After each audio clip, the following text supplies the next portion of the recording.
El crimen atroz de un albañil de 56 años en Virrey del Pino, todo para robarle la camioneta. Y los hechos ocurrieron así. Dos delincuentes lo asesinaron de un balazo en la cara a este albañil de 56 años, Alejandro Monjes. Él detuvo su camioneta frente a un almacén en el cruce de las calles Cañada de Gómez y Saugil. Y sin apagar el motor, bajó unos instantes a realizar unas compras. Enseguida vio que dos delincuentes se habían subido a su auto para llevárselo, por lo que salió a la calle y se trepó por la ventanilla del conductor con intenciones de evitar el robo. En ese momento, uno de los delincuentes y asesino le disparó y la bala le dio en el rostro.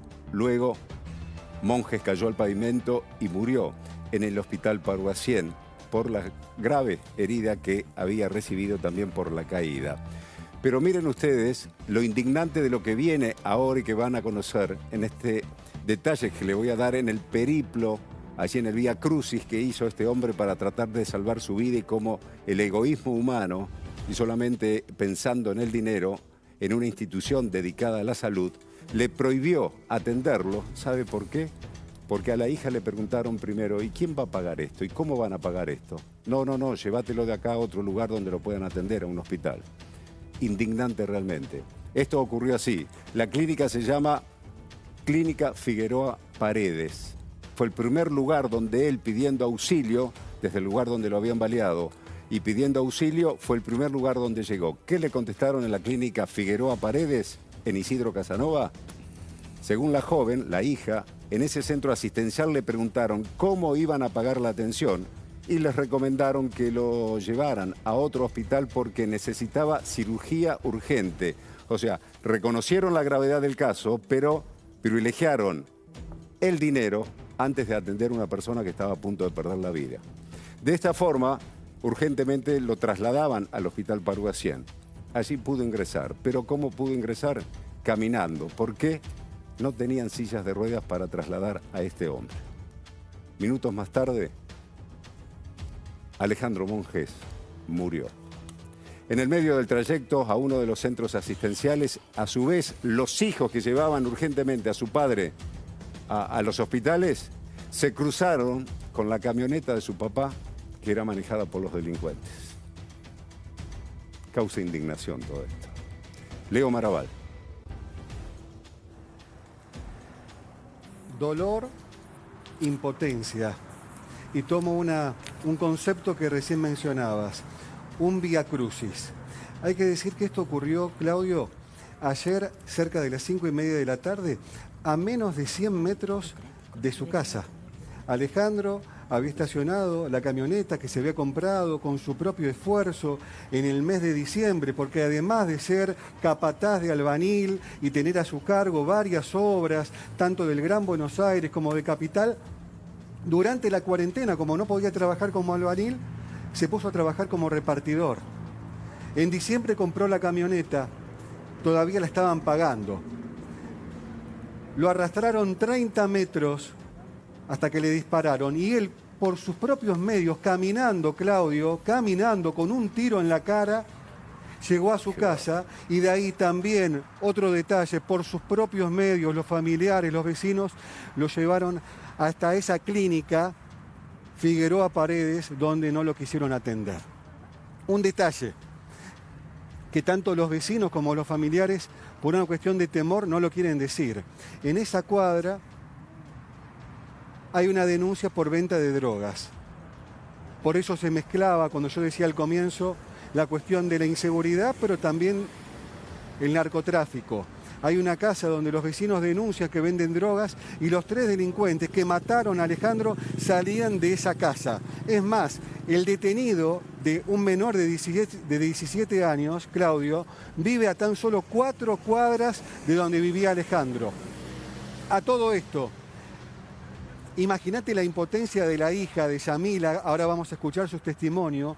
Sí. Su papá no solo no fue atendido en la clínica, sino que en el trayecto se cruzan con la camioneta de su papá, con los delincuentes que habían matado a su papá. Y la identifica, es una camioneta blanca, que era 0 kilómetro, porque en la parte de atrás estaban las dos banderas, la bandera paraguaya y la bandera argentina. Por último, mencionarte, los familiares, los vecinos saben quiénes son y dónde viven los dos prófugos. Falta que la policía vaya y los detenga. Si querés, compartimos el testimonio desgarrador de Yamila, la hija de Alejandro. A la fuerza lo subimos al auto de mi cuñado y mi hermana, la mayor, se fue con él y yo me fui atrás con otro vehículo. Cuando estábamos yendo, le iban a llevar al hospital Figueroa Paredes primero, que es el privado que está en 29. Lo llevaron ahí y después, cuando yo me estaba yendo con el señor que me llevó, nos cruzamos con la camioneta de mi papá. O sea, cruzó por enfrente de nosotros. ¿Con los delincuentes? Con los delincuentes adentro. Pero yo, no me importa a mí la camioneta. Me fui atrás de... La prioridad era ver cómo estaba tu papá. Me fui, llegué al Figueroa Paredes de 29 y no me podía comunicar con mi hermana porque no me dejaban entrar. Solamente la dejaron entrar a ella y ella no me contestaba. Yo estaba desesperada sin saber nada de mi papá.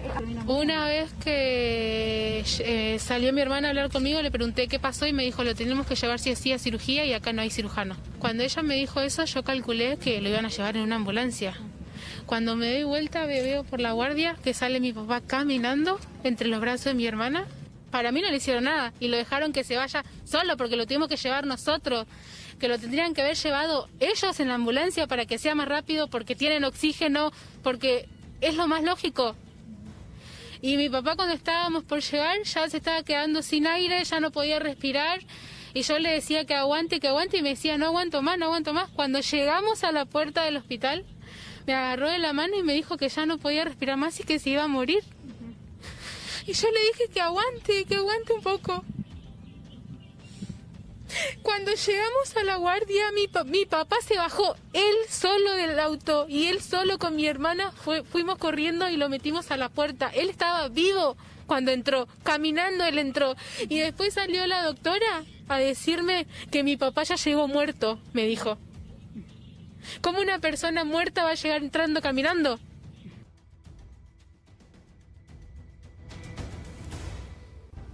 Qué indignación, ¿no? Qué tristeza. Primero lo asesinan estos delincuentes, uno detenido, dos prófugos. Digo yo, pero colaboraron en la muerte de Alejandro, la clínica Figueroa Paredes y también el hospital Porcián. ¿Cómo va a salir una médica a decirle a la hija que había visto entrar a su padre caminando al hospital que ya había ingresado muerto? ¿Cómo los médicos de la clínica Figueroa Paredes no tienen en su cabeza y en su ética profesional el juramento hipocrático que hicieron en su momento, donde siempre hay que privilegiar la vida ante todo? Acá solo les interesó, por más que haya sido un empleado administrativo o quien le fuera, si no fuera médico el que le dijo acá no lo vamos a atender porque no tienen cómo pagar, no lo tuvieron en cuenta el juramento hipocrático. Clínica Figueroa Paredes sospechada de muchísimos casos de mala praxis, lo que fuere. En este caso, ayudaron a que la muerte de este hombre se concretara. Indignante. La procesión, el Vía Crucis de Alejandro por distintos establecimientos de salud, en donde se privilegió la parte monetaria, económica en uno y en el otro la desidia. Resultado final, otro asesinato más en Virrey del Pino, partido de La Matanza.